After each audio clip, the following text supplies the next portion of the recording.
नमस्कार दोस्तों। क्या आप भी किसी ट्रेड में एंटर करने से पहले टेक्निकल एनालिसिस करते हो? क्या आप भी इस कन्फ्यूजन में रहते हो कि अगर हमने कोई ट्रेड आधे घंटे के लिए ली है तो क्या हमारे लिए आवरली चार्ट देखना रेलेवेंट है?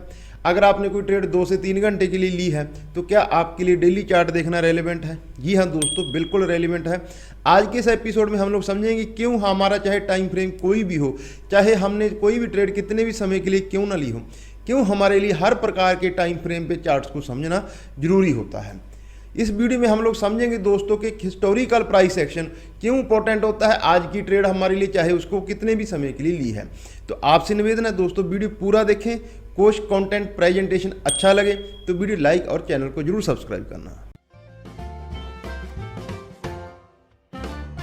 आगे बढ़ते हैं दोस्तों। सबसे पहले हमें ये समझना जरूरी होता है, हमने किसी भी एसेट पे मान लेते हैं, क्योंकि मोस्टली ट्रेडर आजकल बैंक निफ्टी में ऑप्शन ट्रेड करते हैं और हमने बैंक निफ्टी में कोई 1 से 2 घंटे के लिए ट्रेड ली है, लेकिन उसके लिए दोस्तों कल के लो और कल के हाई क्या थे इसको समझने के लिए हमें डेली चार्ट्स पे जाना पड़ेगा। पिछले हफ्ते के हाई लो क्या थे उनको समझने के लिए हमें वीकली चार्ट्स पे जाना पड़ेगा। वो क्यों रेलिवेंट होता है? मान लेते हैं बैंक निफ्टी 40,000 पे ट्रेड कर रहा है, हमने 40,100 पे एंटर किया है 40,300 40,400 के टारगेट के लिए, लेकिन हो सकता है ये पॉसिबिलिटी है कि 40,100 ही कल का हाई हो या 40,200 कल का हाई हो, तो उसमें फिर हमारे लिए 100 पॉइंट का ही मूवमेंट रहेगा, जबकि हमने ट्रेड 500 पॉइंट के लिए ली है। तो इसीलिए दोस्तों आपको अगर चाहे 1 से 2 घंटे के लिए ट्रेड ली है तो आपको डेली चार्ट समझना रेलेवेंट होता है। मान लेते हैं हमने 10 मिनट 20 मिनट के लिए कोई स्कैल्पिंग ट्रेडिंग की है, कोई स्विंग के लिए हमने ट्रेड लिया कि आधे घंटे के लिए मार्केट में बढ़िया बाउंस लग रहा है और हमने एंटर कर लिया ट्रेड में, 5 मिनट के चार्ट्स को देख के किसी ट्रेड में एंटर कर दिया। लेकिन ये पॉसिबिलिटी है कि वो जहाँ से हमने एंटर किया वहाँ से थोड़ा ऊपर आज दिन भर के हाईज हों, आवरली चार्ट के हाईज हों, लगातार उस लेवल पे मार्केट कंसोलिडेट कर रहा हो। तो इसीलिए चाहे आपने 10 मिनट के लिए ट्रेड लिया है तो उसके लिए आवरली चार्ट समझने जरूरी होते हैं दोस्तों। चाहे हमने ओवरनाइट ट्रेड ली है दोस्तों, कोई स्विंग ट्रेड ली है, तो उसके लिए भी फिर वीकली चार्ट्स को समझना जरूरी होता है कि अगर हमने सपोज करते हैं कि हमने 40,000 के आसपास ट्रेड लिया है 500 पॉइंट के स्विंग के लिए, लेकिन हो सकता है 40,300 200 के आसपास पिछले हफ्ते का हाई हो।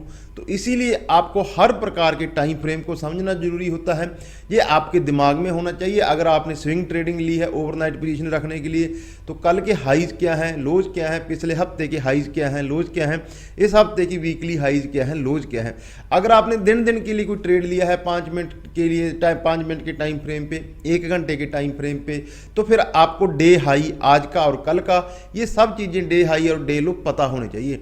जनरली दोस्तों जो ट्रेडर होते हैं वो इस बात में कंफ्यूज रहते हैं कि टॉप डाउन अप्रोच और बॉटम अप अप्रोच में क्या होता है, क्या फ़र्क होता है।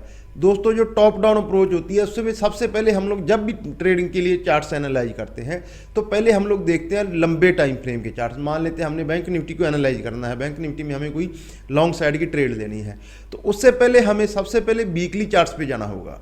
वीकली चार्ट हमें बताते हैं दोस्तों कि ओवरऑल इस साल का मार्केट का ट्रेंड क्या है। उसके बाद हमें डेली चार्ट्स पे जाना पड़ेगा। यहाँ पे हमें चार्ट्स बताएंगे कि हो सकता है हम लोग ईयर ऑन ईयर तो बढ़िया ट्रेंड में हो, लेकिन पिछले कुछ दिनों से हम लोग कंसोलिडेट कर रहे हो या गिरावट के बाजार में हो, तो वो हमें डेली चार्ट्स बताएंगे दोस्तों। उसके बाद आते हैं दोस्तों आवरली चार्ट। वो क्या बताते हैं हमें कि इमीडिएट मार्केट का ट्रेंड क्या है, आज सुबह से या कल से मार्केट पिछले 1 से 2 दिन से मार्केट किस ट्रेंड में ट्रेड कर रही है। ये पॉसिबिलिटी है कि लॉन्ग टर्म चार्ट्स पे हम लोग एक अप ट्रेंड में हो, डेली चार्ट्स पे हम 10 से 15 दिन के करेक्शन फेज में हो, और उसके बाद आवरली चार्ट पे फिर हम लोग किसी अप ट्रेंड में हो, 200 से 300 500 पॉइंट के अप स्विंग के लिए हम लोग अप ट्रेंड में हो। तो हर प्रकार के टाइम फ्रेम को हमें समझना पड़ता है। अब बात आती है दोस्तों कि जब भी हम लोग कोई ट्रेड लेते हैं तो उसके लिए क्या सिर्फ चार्ट एनालिसिस काफ़ी है? जनरली हम लोग mostly retail trader bank Nifty में ऑप्शन ट्रेड करते हैं दोस्तों। तो ऑप्शन ट्रेडिंग को समझने के लिए जितना जरूरी है दोस्तों चार्ट्स को समझना, उतना ही जरूरी है ऑप्शन ग्रीक्स को समझना। ऑप्शन ग्रीक्स क्या होते हैं दोस्तों, हम आपको सिंपल भाषा में समझाना चाहते हैं। मान लेते हैं हमने 40,000 की एक कॉल ली है, बैंक निफ्टी वहीं पे बंद हो गया, ओवरनाइट कोई भी ग्लोबल बाजारों में डेवलपमेंट नहीं हुआ और वहीं पे मार्केट खुला और हमारी कॉल का प्रीमियम कम हो जाएगा। वो किसकी वजह से होता है दोस्तों? वो होता है थीटा डीके, जिसको हम लोग अक्सर सुनते हैं। थीटा डीके क्या होता है? दूसरा पॉइंट आता है दोस्तों, अगर हमने बैंक निफ्टी में 200 पॉइंट के स्विंग के लिए कोई ऑप्शन खरीदी है तो उसके बाद फिर हमारी जो ऑप्शन है वो कितनी बढ़ेगी वो बताने के लिए दोस्तों होता है डेल्टा।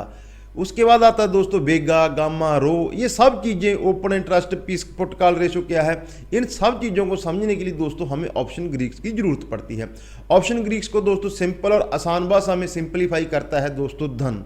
ऑप्शन ग्रीक्स को डिटेल में समझने के लिए दोस्तों हम लोग चलते हैं हमारे धन की ऐप पे। हम लोग देख सकते हैं दोस्तों, जैसे ही हमने ओपन किया, लॉगिन किया, हमारे सामने हमारा इंटरफेस आ जाएगा।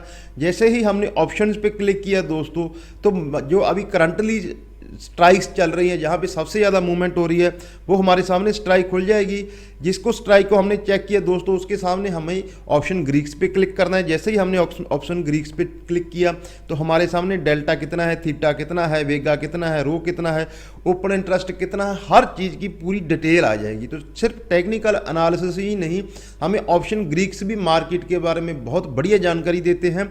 आप भी धन के थ्रू अपना अकाउंट ओपन करके दोस्तों ऑप्शन ग्रीक्स की बढ़िया जानकारी ले सकते हो। जैसे ही हमने बाई पे क्लिक किया दोस्तों, जितने लॉट हमने बाई करने हैं उतने लॉट को बड़े आराम से बाई कर सकते हैं। तो अगर हमें प्रॉफिटेबल और प्रोफेशनल ट्रेडर बनना है दोस्तों, तो टेक्निकल एनालिसिस के साथ साथ हमें ऑप्शन ग्रीक्स की भी जानकारी होना बहुत जरूरी है।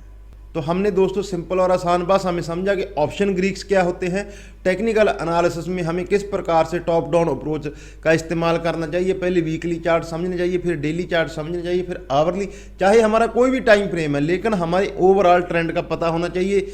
जितने टाइम के लिए हमें मार्केट में ट्रेड करना, हमें वो भी ट्रेंड पता होना चाहिए दोस्तों। इसीलिए सजेस्ट करते हैं हम कि आप जब भी कोई ट्रेड दो, आपको सभी प्रकार के टाइम फ्रेम की जानकारी होनी चाहिए। साथ ही दोस्तों आपको ऑप्शन ग्रीक्स की भी जानकारी होनी चाहिए। तो मैं उम्मीद करता हूं दोस्तों आज का ये शॉर्ट वीडियो हमेशा की तरह आपको अच्छा लगा होगा। कोच और प्रेजेंटेशन अच्छी लगी तो वीडियो लाइक करें दोस्तों। चैनल पे नए हो तो चैनल को जरूर सब्सक्राइब करें।